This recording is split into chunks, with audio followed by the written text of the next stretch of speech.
Friend roots நேயர்களுக்கு வணக்கம். TTV Dinakaran நான் ஏன் பாஜக கூட்டணியிலிருந்து வெளியே வந்தேன் அப்படின்ற ஒரு விஷயத்த உண்மையை படார்னு போட்டு உடைச்சிருக்காரு. நயினார் நாகேந்திரனுக்கு பாஜக தலைமையை வழிநடத்த தெரியல. அண்ணாமலை இருந்த அளவுக்கு பாஜகக்குள்ள எல்லாரையும் அனுசரிச்சு ஒருங்கிணைச்சு அவர் செயல்பட்டார்.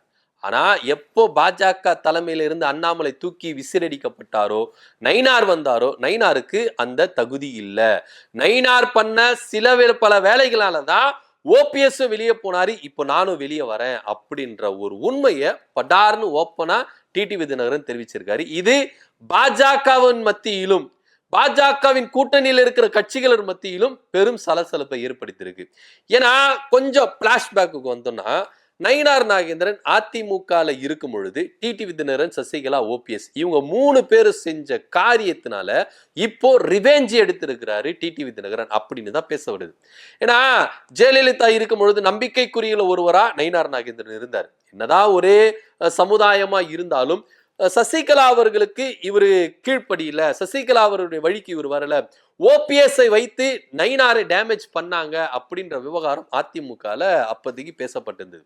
ஸோ அப்போ ஓபிஎஸ், சசிகலா, டிடிவி தினகரன் இவங்க 3 பேரால தான் நான் ஓரங்கட்டப்பட்டேன், ஜெயலலிதா என்ன ஓரங்கட்டினாங்க அப்படின்ற ஒரு விஷயம் அப்போ ரொம்ப அரசல் பரசலா பேசப்பட்டது. நயினார் நாகேந்திரன் ஓப்பனா ஒத்து நின்றுருக்காரு. ஸோ இப்போ அதுக்கு ரிவெஞ்ச் எடுக்கணும்னா, நான் பாஜக மாநில தலைவரா இருக்கேன். தேசிய ஜனநாயக கூட்டணிக்கு பெயருக்கு அதிமுக எடப்பாடி பழனிசாமி லீடரா இருந்தாலும் பாஜக தான் தலைமை தாங்குது. அப்படி இருக்கும் பொழுது இங்க ஒவ்வொருத்தரையும் வச்சு செஞ்சுட்டு இருக்கிறாங்க நயினார் நாகேந்திரனும் எடப்பாடி பழனிசாமி. எதிரிக்கு எதிரி நண்பன் அப்படின்ற மாதிரி இவங்களை முடிச்சு கட்டணும்னா இபிஎஸ் கூட நயினார் நாகேந்திரன் கை கோர்த்து இங்க செயல்பட்டு இருக்கிறாரு. முதல்ல இங்க ஓபிஎஸ் காலி பண்ணாங்க, இப்போ டிடிவி தினகரன் காலி பண்ணாங்க. டிடிவி தினகரன் தெளிவா சொல்றாரு, ஓபிஎஸ் வெளியே இருந்துக்கும் நான் வெளியே இருந்துக்கும் காரணம் ஒரே காரணம் எடப்பாடி பழனிசாமியும் நயினார் நாகேந்திரனும் தான் அப்படின்றத ஓப்பனா சொல்லியிருக்கிறார். நயினார் நாகேந்திரன் கூட்டணி கட்சிகளை எப்படி அரவணைச்சு போகிறதுன்னு தெரியல.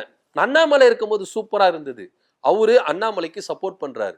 இதே ஓபிஎஸ் அவர்கள் வெளியே வந்த போது அண்ணாமலை தான் முதல் ஆளா என்ன பண்ணாரு, ஓபிஎஸ் திரும்பவும் வரணும் அப்படின்ற ஒரு குரலை கொடுத்தாரு. அது மாத்திரம் இல்லாம சைலண்ட் வாரா இபிஎஸ் போட்டு தாக்குனாரு. ஏன்னா அண்ணாமலையை பொறுத்த வரைக்கும் நான் இங்க பாஜக மாநில தலைவரா இல்லாம இருக்கிறதுக்கும் இபிஎஸ் காரணம், ஓபிஎஸ் அவர்கள் வெளியே வந்ததுக்கும் இபிஎஸ் காரணம், இப்ப டிடிவி வெளியே வந்ததுக்கும் இபிஎஸ் காரணம் அப்படின்றத அண்ணாமலை முழுசா நம்புறாரு. சோ இதன் நீட்சியா தான் ஓபிஎஸ் அவர்கள் வெளியே வந்த போது, டிடிவி தினகரன் வெளியே வந்த போது அண்ணாமலை அவர்கள் இபிஎஸ் வச்சு செய்ய சைலண்டா வச்சு செஞ்சார். இது பாஜக தலைமைக்கு பிடிக்காததுனாலதான் அண்ணாமலையை கொஞ்சம் சுமூகமா போக சொன்னாங்க. இப்போ அண்ணாமலை அவர்களை பாஜக மேலிடம் என்ன பண்ணிருக்கு, முழுசா அவாய்ட் பண்ணிருக்கு. இப்ப டிடிவி தினகரன் சொல்ற மாதிரி நயினார் நாகேந்திரன் இங்க எடப்பாடி பழனிசாமி கூட கூட்டணி சேர்ந்துக்கிட்டு ஓபிஎஸ்ஸையும் டிடிவி தினகரன் கூட்டணியில இருந்து வெளியேற வச்சுட்டாரு. இப்போ சமீபமா ஒரு சில வீடியோகள்லாம் வந்து பரவிச்சு. நயினார் நாகேந்திரன் கன்னத்துல ஜெயக்குமார் அடிச்சு விழாரு. பாஜகவே பிடிக்காது, பாஜக இருந்ததுனால தான் நான் தோத்தேன் அப்படின்னு பேசிட்டு வந்த ஜெயக்குமார் அண்ணன் நயினார் நாகேந்திரனை கிள்ளி அடிச்சு விளையாடுற படம் இந்த வீடியோலாம் வந்து பார்த்தீங்கன்னா ரொம்ப வைரல் ஆச்சு. ஸோ அப்போ இவங்களுக்குள்ள ஒரு உறவு இருக்குதான். என்னதான் பாஜகவின் மாநில தலைவரா நயினார் நாகேந்திரன் இருந்தாலும் ஓடுற ரத்தம் வந்து அதிமுக ரத்தம். அதனால அந்த பாசம், பிணைப்பு அதெல்லாம் இருக்குமா இல்லையா? அதனால எதிரிக்கு எதிரி நண்பன் அப்படின்ற மாதிரி எடப்பாடி பழனிசாமியும் நயினார் நாகேந்திரன் கூட்டு சேர்ந்துட்டாங்க. இங்க பாருங்கண்ணே, உங்களுக்கு எனக்கும் ஒரு பொது எதிரினா அது ஓபிஎஸும் டிடிவி தினகரனா. நீங்க அதிமுக இருக்கும்போது உங்களை தலை தூக்க விடாம பண்ணாங்க, இன்னைக்கு என்ன தலை தூக்க விடாம இவங்க தான் பண்றாங்க. அதனால இவங்க 2 பேரையும் காலி பண்ணிட்டா நம்ம தான் ராஜா. நீங்க பாஜகவை நீங்க சூப்பரா வழிநடத்திட்டு போங்க, நான் அதிமுகவை சூப்பரா வழிநடத்திட்டு நம்ம தோக்குறோம் ஜெயிக்கிறோம் அது முக்கியம் கிடையாது, நமக்கு இதுதான் அப்படின்னு பழிக்கு பழி வாங்கணுமா இல்லையானே, ஏனே இப்படி பண்றீங்க அப்படின்னு இபிஎஸும் நயினார் நாகேந்திரனும் ரொம்ப பின்னி படைஞ்சு ஓபிஎஸ் முதல்ல காலி பண்ணாங்க. ஓபிஎஸ் நிச்சயமா வந்து என்ன பண்ணிருப்பாங்க, தக்க வைக்கணும்னு தான் பாஜகவுக்கு எண்ணம். அதன் அடிப்படையில தான் பாஜக கூட்டணியில ஓபிஎஸ் டிடிவி இருக்கிறாங்க அப்படின்னு சொல்லிட்டு இருந்தாங்க. ஆனா நயினார் பண்ண சில சிலுமிஷங்கள் வேலைகளால ஓபிஎஸ் அதிரடியா வெளியே வந்தார். அது ஓப்பனாவே சொன்னார். ஓபிஎஸ் சொன்னாரு, நயினார் நாகேந்திரன் பேசுறதெல்லாம் பொய், என்கிட்ட ஆதாரம் இருக்கு, வாட்ஸ்அப்ல மெசேஜ் அனுப்புனேன், அவருக்கு தகவல் கொடுத்தேன், அவர் ஒரு மாநில தலைவரா இருக்கும்போது அவரை மீறி எப்படி நான் செயல்பட முடியும், எல்லாம் நான் ப்ராப்பரா ஃபாலோ பண்ணி தான் நான் எல்லாமே பண்ணேன் அப்படின்றத ஓபிஎஸ் ஆதாரத்தோட நிரூபிச்சார். நயினார் நாகேந்திரன் ஆதாரம் இல்ல. இப்ப டிடிவி தினகரன் வெளியே வந்துட்டு எங்களுக்கு பாஜக தகுந்த மரியாதை கொடுக்கல, இதுக்கு நயினார் நாகேந்திரன் தான் காரணம். அண்ணாமலை இருந்திருந்தா இந்த விஷயம் நடந்திருக்குமா? அண்ணாமலை கூட்டணி கட்சி தலைவர்களை எப்படி சூப்பரா நடத்திட்டு போனார். கடந்த நாடாளுமன்ற தேர்தல்ல எங்களுக்கெல்லாம் எந்த அளவுக்கு மரியாதை கொடுத்தாரு.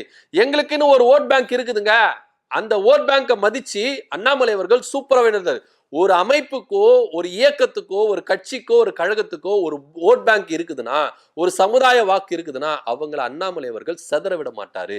அது ஒரு ஓட்டு இருந்தாலும் அந்த ஒரு ஓட்டு நமக்கு வேணும் அப்படின்னு தான் அண்ணாமலையுடைய தலைமைத்துவம் சூப்பரா இருந்தது அப்படின்னு அண்ணாமலைக்கு சர்டிபிகேட் கொடுத்திருக்கிறார்.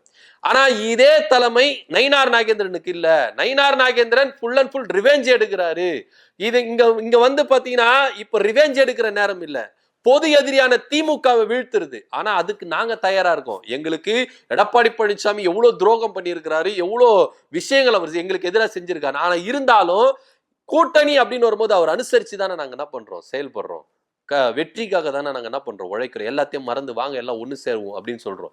ஆனா நயினார் நாகேந்திரன் அப்படி இல்ல, ரிவெஞ்ச் எடுக்கிறாரு. இபிஎஸ் கூட சேர்ந்துக்குன்னு ஓபிஎஸ் வெளியே துரத்தினாரு. இன்னைக்கு நானும் வெளியே போனதுக்கு காரணம் இதுதான் அப்படின்னு ஓப்பனா உண்மையை சொல்லியிருக்கிறாரு. இந்த விஷயம் பாஜகவில் கொஞ்சம் உற்று நோக்கி பார்க்க வேண்டிய ஒரு விஷயமா இருக்கு.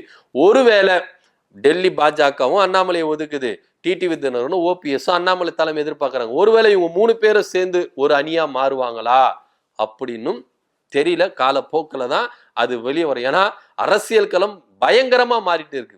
நம்ம இப்படிதான் நடக்கும் அப்படின்னு கணிச்சு பேசினா அது வேற மாதிரி போயிட்டு இருக்கு. செங்கோட்டையன் திடீர்னு எடப்பாடி பழனிசாமி மேல இவ்வளவு புகார்களை கொடுத்தாரு.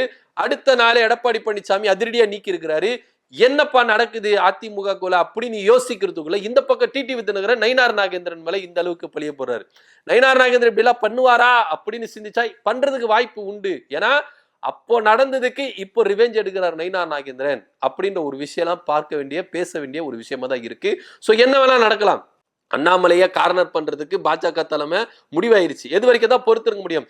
நாளைக்கு அண்ணாமலை அவர்கள் ஒரு கட்சி ஆரம்பிச்சு நான் இந்த கட்சி நான் ஆரம்பிக்கிறேன், என் கூட ஓபிஎஸ் வாங்க, டிடிவி தினகரன் வாங்க, இன்னும் நிறைய பேர் வாங்க அப்படின்னா வரத்துக்கு தயாரா இருக்கிறாங்க.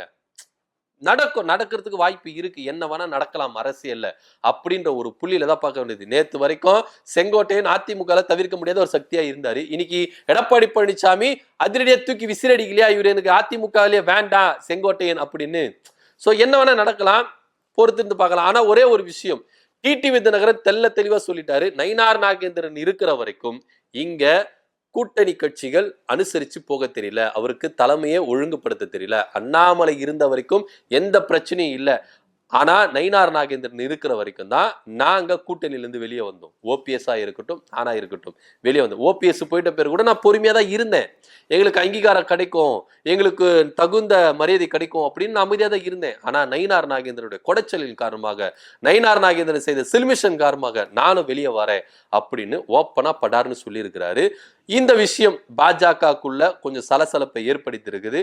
ஆனா இருந்தாலும் அண்ணாமலை அவர்கள் என்ன பண்ணி இருக்கிறாரு, ஒரு அழைப்பு கொடுத்திருக்கிறாரு, திரும்பவும் டிடிவியும் ஓபிஎஸும் பாஜக கூட்டணிக்குள்ள வரணுங்க அப்படின்னு. என்ன நடக்குது அப்படின்ற பொறுத்து இருந்து பார்க்கலாம். சோ நானும் ஓபிஎஸ் அவர்களும் கூட்டணியிலிருந்து வெளிவந்ததுக்கான காரணம் முழுக்க முழுக்க நயினார் நாகேந்திரன் மட்டும்தான் அப்படின்னு டிடிவி தினகரன் ஓப்பனா உண்மையை உடைச்சு பேசியிருக்கிறாரு. இதை பத்தியோட கருத்து என்ன அப்படின்றத கீழே கமெண்ட் பண்ணுங்க. நன்றி, வணக்கம்.